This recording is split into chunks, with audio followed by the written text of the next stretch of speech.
njeriu, domethënë, i formon bindjen e tij në bazë të mëshirës që e merr nga pala që don me e bind, në bazë të dashurisë. Dhe njeriu është një krijesë e cila, domethënë, mund të nënshtrohet dhunshëm, por nuk bindet dhunshëm. Andaj mund të duket në aspektin e jashtëm se të don, por nëse nuk të don, nuk të don. Nga se ajo që të don me të është brendia. Andaj ne kemi nevojë që njerëzve, para se të flasim për obligueshmërinë e agjerimit, veçanërisht kësaj kategorie, para se të flasim për dënimin që i pret, nëse nuk e respektojnë këtë urdhën, duhet të flasim për vetë atë që i ka obliguar, për Zotin. Dhe mendoj se sot, jo vetëm tek ne si musliman, por mbar botën njerëzit nuk e njohin Zotin sa duhet. Dhe kam bindjen, dhe këtë bindje e kam përcjell dietar shekull pas shekulli, se njeriu po ta njihte Zotin është e pamundshme, nuk do të kishte mundësi të rezistante e që mos i bindet atij. Është e pamundshme. Dhe ka një varg, domethënë, ndoshta pikash, faktesh, argumentesh që njeriu duhet të ballafaqohet me to çdo ditë, që nuk kanë të bëjnë me aspektin e dënimit vetëm, por kanë të bëjnë me aspektin e mëshirës, dhe kjo është baza. Nga mëshira e Zotit te i kalon hidhrimin e tij, te i kalon dënimin e tij. Dhe një nga dietarët, domethënë e njohur, Ibn Qayyim, Allahu mëshiroft, kur i këshillon hoxhallarët dhe ligjëruesit se si duhet të ligjërojnë nëpër xhumat e tyre, si duhet të drejtojnë popullit, nuk flet për tema, për shembull ti klasifikon fol kët xhumë kët, fol kët, nuk ka më rëndësi çka do të flasësh ti. E rëndësishme është, thotë Ibn Qayyim, Allahu mëshiroft, se e rëndësishme është që njerëzit kur ndahen prej teje ta dojnë Zotin më tepër.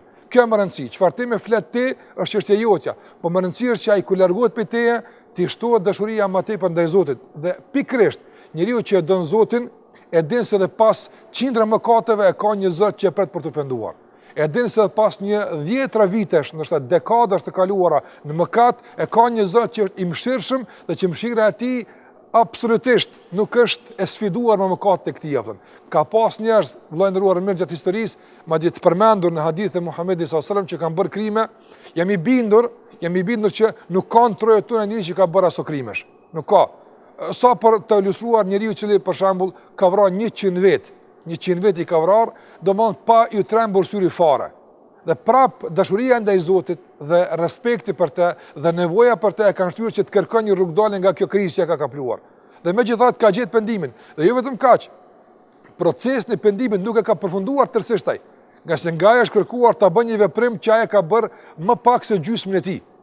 Dhe sipas të gjitha vlerësimeve ky njeri më afër ka qenë gjendjes së krimit se sa stacionit të pendimit. Por megjithatë dashuria ndaj Zotit, mëshira ndaj tij ka bërë që të falet atë. Madje ka pas njerëz që janë përmendur se kanë bërë veprime ndoshta që teorikisht prekin themelët e besimit, sikur një njeri i cili para se me vdekur ka porositur bijtë e tij që ta djegin.